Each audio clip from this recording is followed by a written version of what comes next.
Welcome back, everyone, to the Deep Dive.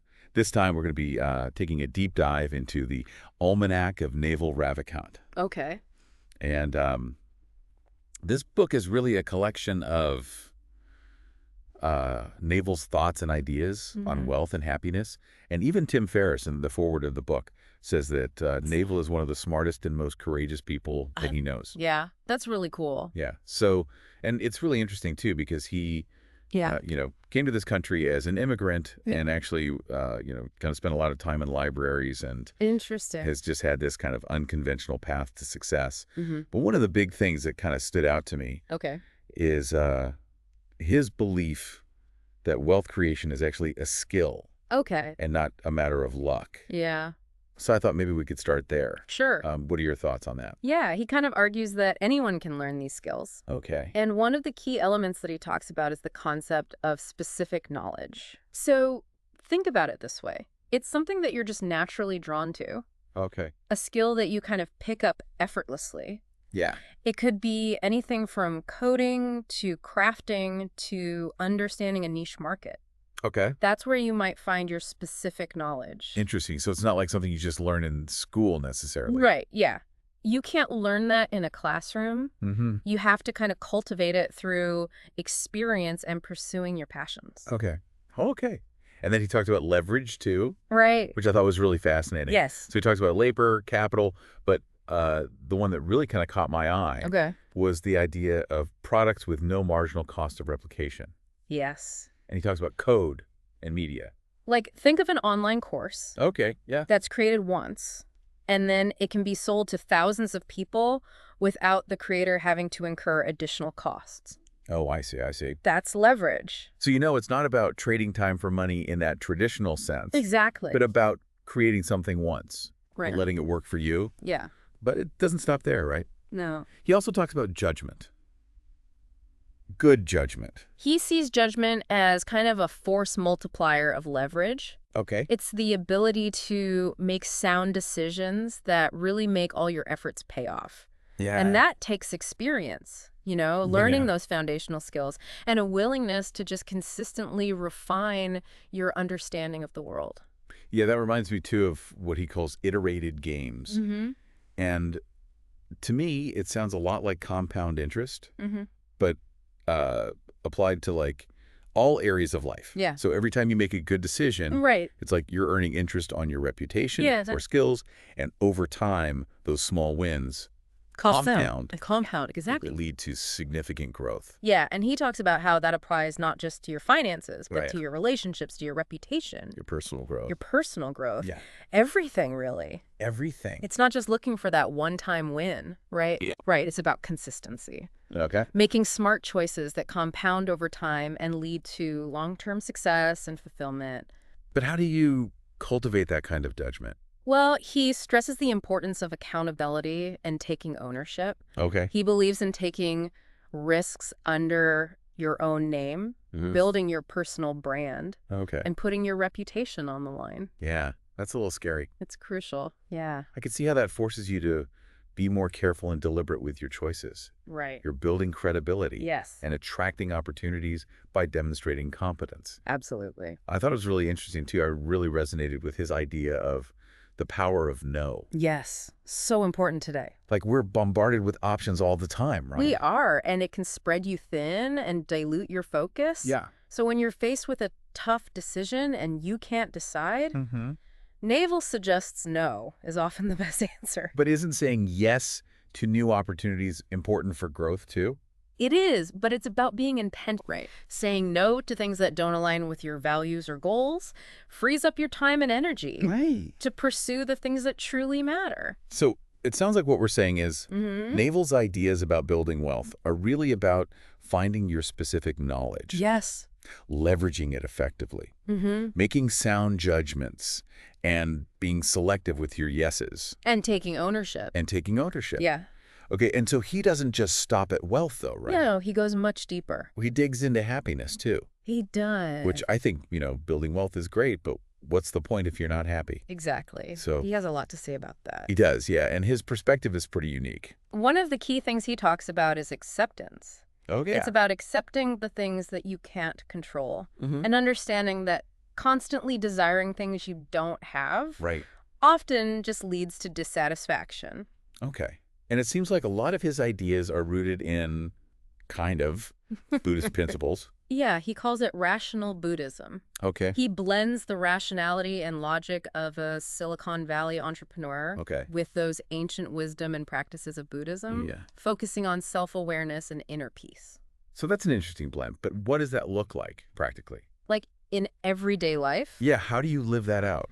Well, one of the practices he emphasizes is living in the present moment. Okay. He argues that dwelling on the past or worrying about the future are major sources of unhappiness. Yeah. So he encourages us to focus on the now, Okay. appreciate the simple things, and just find joy in the everyday. And he even says Yeah, that meditation is like intermittent fasting for the mind. he does. And he suggests trying a full hour each morning for 60 days.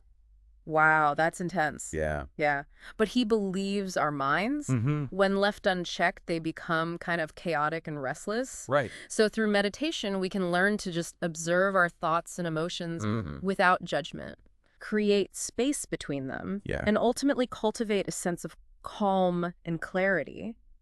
So we've talked about building wealth, right? Yes. Through specific knowledge, leverage, and judgment. Right. And we've talked about cultivating happiness through acceptance and presence. Absolutely. But what about the habits and practices that help us actually grow and achieve these things? Well, Naval has a lot to say about that, too. Sure. He's a firm believer in building systems that make success statistically likely rather than chasing specific goals. Okay. So he prefers to create a framework that consistently produces those positive outcomes, even if they're not always predictable. So the idea of systems over goals Right. is about creating habits and routines that set you up for success in the long run. Yeah, rather than focusing on those short-term wins. Okay, what kind of systems does he recommend? One of the most powerful habits he advocates for is reading. Okay. He calls it a superpower. Yeah, and he suggests reading broadly and deeply, even revisiting the same books multiple times. He's a big advocate for reading a variety of subjects, too. Absolutely. He sees the value in exploring diverse topics. Yeah. He specifically mentions math and persuasion as crucial skills to develop. Interesting. Like, regardless of your chosen career path, Mm-hmm. he sees them as essential tools for navigating the world, Okay. understanding complex systems, achieving your goals. Yeah, and I thought it was really interesting how he talks about honesty Yes, as kind of a key element of his philosophy. he does. It's such a simple concept, but he places a lot of value on it. He believes in honesty not just morally, but also as a way to simplify your life and make better decisions. Right. Being honest with yourself and others allows you to cut through the noise and get to the heart of things. It's about aligning your actions with your values. Right. Not wasting time and energy pretending to be someone you're not. Exactly. Being authentic. Yeah. Attracting the right people into your life. Yeah. Absolutely. Yeah, and speaking of the right people, Yes. he talks about the 5 chimps theory, He does. which I thought was really interesting. What is that? It's basically the idea that, you can predict a chimp's behavior Okay. by looking at the 5 chimps it hangs out with most. Oh, interesting. And he argues that the same applies to humans. Okay. So the people that we spend our time with have a profound influence on our thoughts, Absolutely. our behaviors, Yeah. and ultimately our happiness and success. Our success. Wow. Yeah. So choosing your circle wisely is incredibly important. It is. And he even takes it a step further. Okay. He says that when you're looking for a partner, Yeah. you should prioritize finding someone whose values align with yours, That's a good point. because it makes navigating the inevitable challenges of a relationship much easier. Yes. So it's not just about finding someone who shares your interests or makes you laugh. It's deeper than that.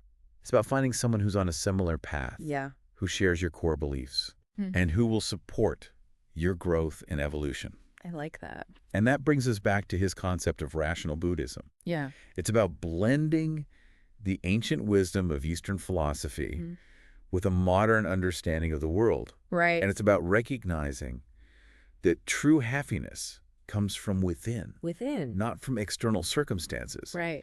And it requires cultivating habits and practices that support our well-being, like meditation, Yes. mindfulness, and surrounding ourselves with the right people. So how do we put all of this into practice? Yeah, that's the big question, right? How do we start living a life that aligns with these principles?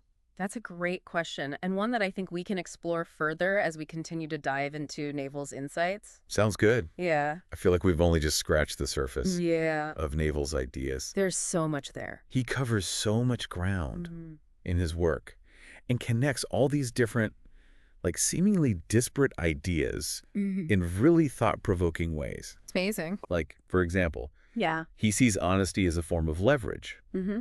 I never really thought of it that way. Yeah, it's fascinating. So how does honesty act as leverage? Well, he argues that radical honesty just simplifies decision-making.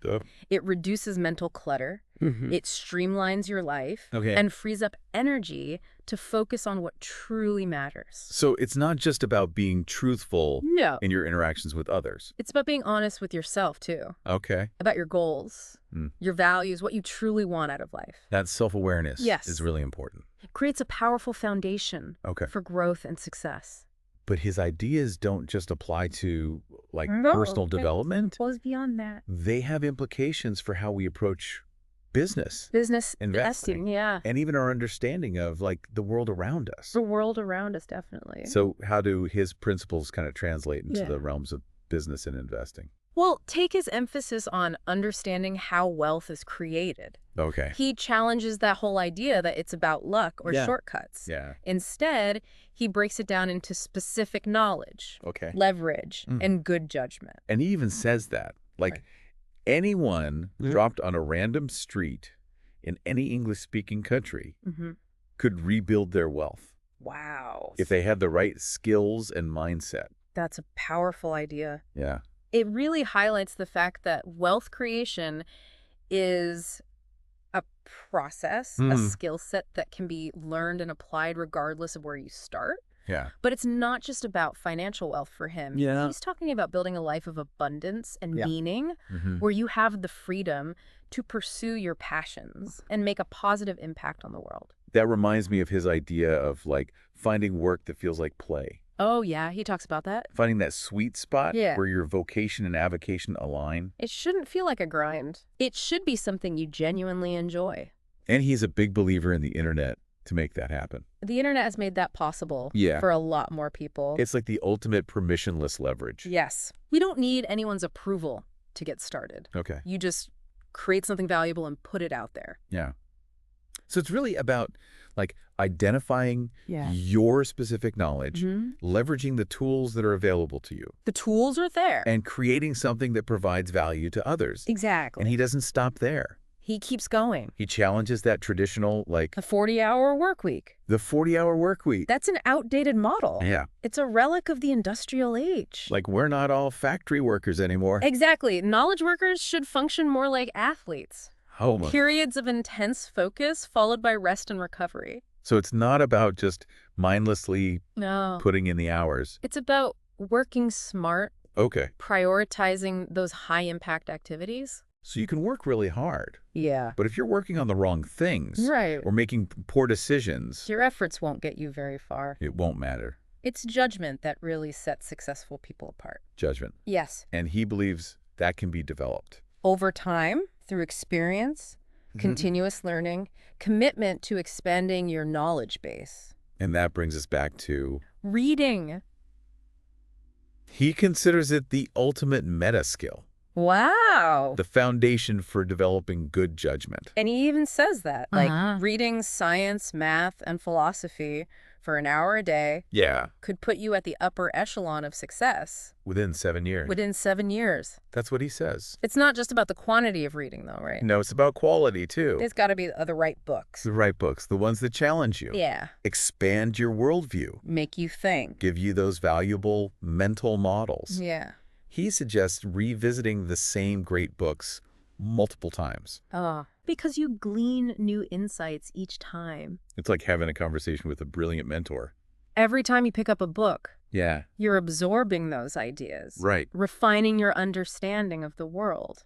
But he also encourages us to, like, be more active in our reading. Don't be afraid to abandon books that aren't serving you. Oh, no guilt. No book guilt. I love that. Treat them like blog posts. Okay.